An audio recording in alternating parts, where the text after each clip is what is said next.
Hello, I'm Harun, and you have logged on to bolojawan.com. आप बड़ा इसरार करते थे शहबाज शरीफ वापस नहीं आ रहे हैं, आ गए शहबाज शरीफ वापस। अच्छा सर, बिल्कुल आ गए। शहबाज शरीफ वापस तो आ गए, लेकिन वापस आके वो क्या कर रहे हैं ये अभी तक हमें समझ नहीं आई। क्योंकि देखें, एक सेशन कॉल करने का कहा गया जिसमें स्पीकर साहब ने वो सेशन कॉल भी किया, और बल्कि उनके कहने से पहले ही वो कॉल हो चुका हुआ था। सबको कॉल वही बात है ना कि अभी हमने ये डिस्कस करना कि पॉलिटिक्स हमारी किधर है इस पूरे केस के अंदर। वो सेशन कॉल हो चुका था क्योंकि उसके ऊपर बाद में क्लैरिफिकेशंस भी आ गई थी। फिरदौस आशिक अवान ने भी कह दिया था कि जी ये तो सुबह ही स्पीकर साहब की सबको कॉल्स चली गई थी जिसपे इन्होंने अग्री भी कर लिया था। उसके बाद शहबाज शरीफ पहले तो आए, मास्क उन्होंने एयरपोर्ट पे पहना नहीं हुआ था, बातें कर रहे हैं अपने साथ पूरा जमघटा अपना खड़ा करके, और घर जाके अकेले लैपटॉप के सामने बैठ के मास्क भी पहना हुआ है, सैनिटाइजर भी रखा हुआ है। तो थोड़ा सा इनको भी थोड़ा सा समझना पड़ेगा, ये पॉलिटिक्स का टाइम नहीं है। खैर आगे चलते हैं थोड़ा सा। आए जी, अब वो सेशन शुरू हुआ। Prime minister of Pakistan Imran Khan साहब इस वक्त एक बहुत मसरूफ, क्योंकि ये एक छोटी बीमारी से वो इस वक्त हुकूमत नहीं लड़ रही, उनकी मीटिंग्स हैं, डिफरेंट डिपार्टमेंट से हैं, उनका टाइम बड़ा लिमिटेड होता है। वो आए, उन्होंने अपनी स्पीच की। अब ऑपोजिशन और बाकी पीटीआई की पूरा डिपार्टमेंट्स बैठे हैं, इंक्लूडिंग जफर मिर्जा साहब जो कि इसको लीड कर रहे हैं पूरे कोरोना के इसको। पर ऑपोजिशन का इसरार क्या है, जिसके ऊपर मुझे बड़ी हैरानी हुई। कायरा साहब बड़े माकूल बंदे हैं, बड़ी अच्छी बात करते हैं, गिनी चुनी नपी तोली बात करते हैं, कभी वो इधर उधर नहीं जाते। लेकिन कल उन्होंने एक ऐसी स्टेटमेंट दे दी है कि जी हम इमरान खान को सपोर्ट नहीं करेंगे। हाँ, हम अपनी पर्सनल कैपेसिटी पे जो कर सकते हैं वो हम करेंगे, लेकिन हम जहां इमरान खान आएगा वहां, कहते हैं ये मैं कह रहा हूं अपनी पार्टी को, अभी पार्टी का डिसीजन नहीं आया इसके ऊपर, लेकिन ये मैं अपनी पार्टी को कह रहा हूं कि जहां खान साहब आएंगे वहां हम नहीं जाएंगे। और क्या ये इस वक्त ये वक्त है पॉलिटिक्स खेलने का? आप इसके ऊपर क्या? देखिए पॉलिटिक्स तो सारे खेल रहे हैं, ये इसमें तो कोई वो नहीं है। जब ये शहबाज शरीफ आए तो फवाद चौधरी साहब के भी जो बयान थे, आशिक फिरदौस अवान साहब के भी जो बयान थे, वो मजाकिया थे, ठीक है। तो कुछ तो टोन उस तरफ से सेट नहीं की गई।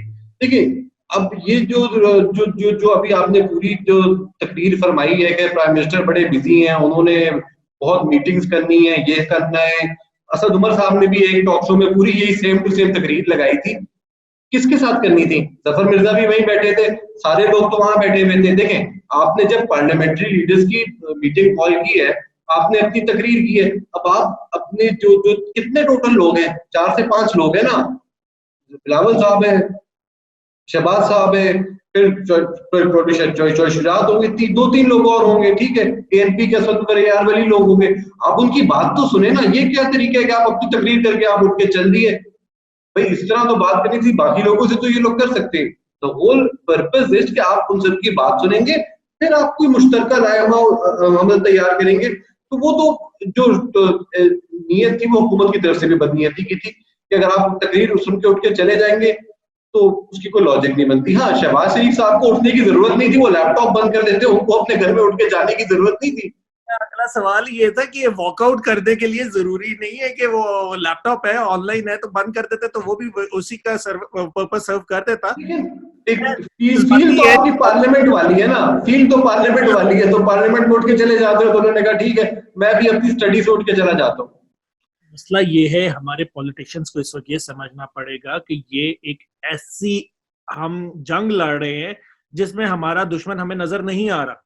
सबसे बड़ा इशू ये है, इस वक्त एक पेज पे आने की जरूरत है। हुकूमत क्या, ऑपोजिशन क्या, जिन जिन से आपकी बात भी नहीं हुई, अच्छा वो गायब हैं। आपके मौलाना फजल रहमान नजर नहीं है इस पूरी, वो बड़े क्वारंटाइन हुए हैं, बड़े सख्त किस्म की अपनी फौज समेत क्वारंटीन में बैठे हैं, उधर ही बैठे रहे बेहतर है। देखिए पॉलिटिक्स नहीं करनी चाहिए, बट देखिए ना, पॉलिटिक्स हमारी गिटों के अंदर बैठी हुई है। सबसे साहिब एडवाइस तो हमारी सबसे अच्छी नदीम अफजल चंद साहब ने दी है, उस पर सबको अमल करना चाहिए। मुख्तियारे को उन्होंने समझा दिया अपनी जुबान में कि भाई घर में बैठ। देखिए अब एक चीज जो हमें खुल के कहना चाहिए, हुकूमत ने, आपके प्राइम मिनिस्टर ने जब पहली भी तकरीर की, उन्होंने कहा कि बलोचिस्तान ने बड़ा बेहतर अच्छा काम किया। लोग कह रहे क्या काम किया? भी आपने सिंध गवर्नमेंट को अप्रिशिएट नहीं किया, ग्लोबली सिंध गवर्नमेंट को अप्रिशिएट किया जा रहा है। अब अगर आपको यहाँ पे कंपिटिटर लग रहा है या आपको लग रहा है कि वो बेहतर कर रहे, अप्रिशिएट करें ना, क्योंकि जो सिंध गवर्नमेंट कर रही है वही स्टेप्स पे बाद में पंजाब ने भी किए, फेडरल ने भी किए। आपने सिंध गवर्नमेंट का भी आप कर दिया हुआ है, अप्रिशिएट किया है उनको। देखिए एक चीज है, देखिए हमें नहीं पता कि इस वक्त हुकूमत के ऊपर क्या प्रेशर है आपकी, क्योंकि पूरी कौम इसके ऊपर डिपेंड कर रही है खान साहब पे इस वक्त, क्योंकि ये वो ऐसी चीज है जो ना पहले देखी गई, जो पिछले जमानों में अब ये कह दिया गया जी शहबाज शरीफ, मरियम औरंगजेब साहिबा कहती हैं जी शहबाज शरीफ होते तो कोरोना इस वक्त खत्म हो चुका होता पाकिस्तान से। कोई खुदा का खौफ करे। देखिए मतलब मेरे ख्याल से जो भी सियासतदान है, चाहे वो शहबाज शरीफ हो या कोई और हो, जो अपोजिशन में है, वो इस वक्त शुक्राने के नफिल पढ़ रहा होगा क्योंकि मैं पावर में नहीं था। वेरी ऑनेस्टली किसी के लिए भी ये एक बहुत बड़ा चैलेंज था। बड़ी बड़ी वेरी कुछ ना मुझे तो खान साहब से कोई उम्मीद नहीं है। जो उम्मीदें हैं वो हमें अपने डॉक्टर से है, एज ए सोसाइटी है, क्योंकि ये समझ ले खान साहब के पास कोई जादू की छड़ी नहीं है कि वो करेंगे छू मंतर कोरोना गो तो कोरोना चला जाएगा। अब जो चीजें आपके अपने हाथ में है, वही आपने जो कहा सेल्फ क्वारंटीन करें, एहतियात करें, इंशाल्लाह बेहतरी आ जाएगी। देखिए हुकूमत जो कर सकती है वही बात है, लिमिटेड रिसोर्सेज के अंदर सारे मिलके कर रहे हैं और करना पड़ेगा। और इस टाइम पे पॉलिटिक्स को हमें साइड पे करना पड़ेगा, सूबों को हमें ये नहीं कि जी कौन कितना नंबर ले गया इसके अंदर, क्योंकि ये कंपटीशन नहीं है इस वक्त, इस वक्त जिंदगियों का नहीं है। अच्छा देखिए अभी जो खान साहब की प्रेस रिलीज थी पहले, अच्छा उन्होंने पहले जो तकारीर में ताफ्तान को हम नहीं छेड़ते क्योंकि वो आपका सेंसिटिव पॉइंट है, बट उन्होंने कहा जी बड़ी अच्छा इन्होंने बलूचिस्तान ने मैनेज किया, ठीक है। अभी जो मीडिया के साथ बैठे जब खुल की सिचुएशन आई कि ताफ्तान वाज नॉट मैनेज, तो कहते हैं नहीं मैं ये नहीं मानता कि ताफ्तान में मिस मैनेजमेंट हुई थी क्योंकि ताफ्तान में तो मैनेजमेंट थी ही नहीं। तो कभी कभी वो सच बोल भी जाते हैं। देखिए नहीं, अगर आप ताफ्तान की सिचुएशन भी देख लें, देखिए ताफ्तान का इशू क्यों उठा, सबसे पहले तो हमें ये समझने की जरूरत है। ताफ्तान का इशू इसलिए उठा क्योंकि ईरान खुद एक उन मुल्कों में से है जो सबसे ज्यादा अफेक्ट हुआ है कोरोना वायरस से, ठीक है। उन्होंने क्या किया, उन्होंने पाकिस्तान से जो जायरीन आए थे उनके एग्जिट स्टैंप लगा दिए, खुद ही लगा दिए कि जी अब आप हमारे मुल्क में रह नहीं सकते, सीधी सी बात है। अब वहां वो स्टैंडर्ड लोग हैं हमारे साइड पे, अब आपके पास जाने की जगह नहीं है। लेकिन तो हम समझ रहे हैं, थोड़ा सा पॉइंट हमारे नाजरीन के लिए भी रख दूं कि वहां से लोग हमारे और कहीं नहीं जा सकते थे, और पाकिस्तानी हुकूमत का ये फर्ज बनता है, क्योंकि जब भी कोई अगर आपका इंटरनेशनली ट्रैवल कर रहा होता है वो गवर्नमेंट उसको प्रोटेक्ट कर रही होती है। तो अब पाकिस्तानी हुकूमत को उनको वापस लाना ही लाना था, उसके अलावा कोई चारा नहीं था। अब ताफ्तान का अगर आप इलाका देखें, देखिए हमने सिंध गवर्नमेंट को तो बड़ा अच्छा हमने उनका कहा कि जी उन्होंने बड़े अच्छे इकदाम किए, उन्होंने बिल्डिंग्स खाली करा दी, वो खाली बिल्डिंग्स थी उनके अंदर उन्होंने क्वारंटीन सेंटर्स बना दिए और ये वो कर दिया। इवन पंजाब हुकूमत ने भी ये किया, 6,000 कमरे उन्होंने कर दिए इस तरीके से। ये पॉसिबल था क्योंकि ऐसी जगह पे आपके इंफ्रास्ट्रक्चर अवेलेबल है। आपका ये है ताफ्तान जो है क्वेटा से 700 किलोमीटर दूर है, जो कि उसके करीब कोई शहर बनता है। 700 किलोमीटर दूर तक आपके पास कोई ऐसी जगह नहीं है, कोई आपका इंफ्रास्ट्रक्चर नहीं है। अब ये एक अलग बहस है क्यों नहीं है, वो तो अब इस हुकूमत को या किसी पिछली हुकूमत को हम इमीडिएट, अच्छा नहीं उससे उस बहस से आगे चलते हैं। देखिए तो हुकूमत, बलूचिस्तान हुकूमत को वाकई शाबाशी इस बात पे मिलनी चाहिए कि बहुत लिमिटेड रिसोर्सेज के अंदर, बहुत लिमिटेड टाइम के अंदर उन्होंने पूरी खैमा बस्ती आबाद की वहां, और इतने जायरीन के लिए की 7 से 8 हजार। अब आप ये देखें, इसमें अगर वो जायरीन निकल के अपने टेंट से आपस में मिलना शुरू हो जाएं, इसमें हुकूमत कुछ नहीं कर सकती। सिंध हुकूमत के उसमें भी यही हुआ कि जी वो खाने की वजह से वो सारे आप एहतजाज करने उन बिल्डिंग से निकल के आ गए, और वो आपस में उनकी वजह से क्वारंटीन का दोबारा से उनका 0 से स्टार्ट हो गया 4 दिन बाद से। तो हमारे लोगों को देखें, हुकूमतें इस वक्त जो कर सकती हैं वो सारी हुकूमतें कर रही हैं, इसमें तो कोई हमें दो राय है ही नहीं, और हमें कोई शक भी नहीं है कि हुकूमत इसमें किसी किस्म की भी कोताही कर रही है, क्योंकि ये लोगों की जिंदगियों का सवाल है। हाँ, हमारे लोगों से बार बार वही, जिस तरह कई वीडियोस भी आ रही हैं, पुलिस वाले भी हाथ जोड़ के कह रहे हैं कि यार घर में रहो, अपनी जिंदगियों से ना खेलो, क्योंकि आपकी सिर्फ जिंदगी इस पे डिपेंड नहीं कर रही है। आपके घर में कोई बुजुर्ग हैं, कोई बच्चे हैं, अगर उनको ये चीज हो गई तो ये इफेक्ट ज्यादा करेगी। और एक दफा ये चेन रिएक्शन शुरू हो गया, खुदा ना खास्ता ये कंट्रोल पाकिस्तान के बस की बात नहीं है।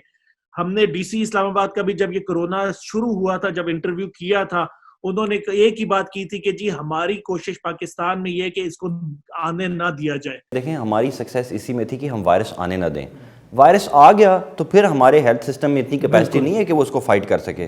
पॉसिबल तो नहीं है कि ना आए, लेकिन कम से कम हम उसको रखें, क्योंकि अगर एक फैल गया, हमारी मेडिकल कैपेसिटी नहीं है हमारी इतनी इस मुल्क के अंदर कि हम अपने रेगुलर पेशेंट्स, क्योंकि देखिए तरह तरह के पेशेंट्स हैं, डायलिसिस हो रहा है, किसी का कोई हो रहा है, डिलीवरी पेशेंट्स हैं, कुछ है, उनको भी देखना है और उसके साथ साथ इसको भी देखना है। और देखिए हमें अब मिलके इस चीज से लड़ना है। इसमें सिर्फ हम हुकूमत को नहीं कह सकते कि हुकूमत ने ही इस पे काम सारे करने हैं, ये हमारी अपनी रिस्पॉन्सिबिलिटी है एज इंडिविजुअल, एज फैमिलीज। अगर हम देखें हमें ये करना पड़ेगा अगर हम इस चीज से बाहर आना चाहते हैं। और ये 1-2 दिन का मसला नहीं है, ये अभी जो प्रिडिक्ट किया जा रहा है, ये कहा जा रहा है, ये 4 से 5 महीने भी हो सकते हैं। खुदा ना खास्ता अगर इस लेवल पे ये चीज जाती है तो ये हमारे मुल्क के लिए बहुत डेंजरस है, क्योंकि हमारी इकोनॉमी उतनी स्ट्रांग नहीं है। तो हमें इसके ऊपर बहुत ज्यादा कोशिश ये करनी पड़ेगी कि हमारे ये केसेस कम से कम रहें। हमें इस चीज को सबसे ज्यादा इसके ऊपर, और खुदारा आप बाहर ना निकले, आप पार्टी टाइम नहीं है, आपकी छुट्टियां नहीं है, ये आपने अभी वो आजाद कश्मीर में स्याहों का रश बढ़ गया जी अभी, क्योंकि आपका यहाँ छुट्टियां समझ रहे हैं, ये छुट्टियां नहीं है। इसको आप एज सजा समझें, एज जेल समझें, कुछ समझ लें, लेकिन घर में रहें ताकि ये मसला ना फैले। नाज़रीन, हमें जरूर बताइएगा कि आप जो अपना ये वक्त है कोरोना में की जो आइसोलेशन का क्वारंटीन का टाइम है, आप इस वक्त को कैसे गुजार रहे हैं, और आप कोई अगर तजवीज देना चाहें बाकी लोगों को कि कोरोना के इस क्वारंटीन के दौरान या करंटीना के दौरान कैसे वो अपना वक्त गुजार सकते हैं, तो प्लीज अपने कमेंट से हमें आगाह कीजिएगा। बहुत शुक्रिया। Hello, I'm Harun and you have logged on to bolojawan.com.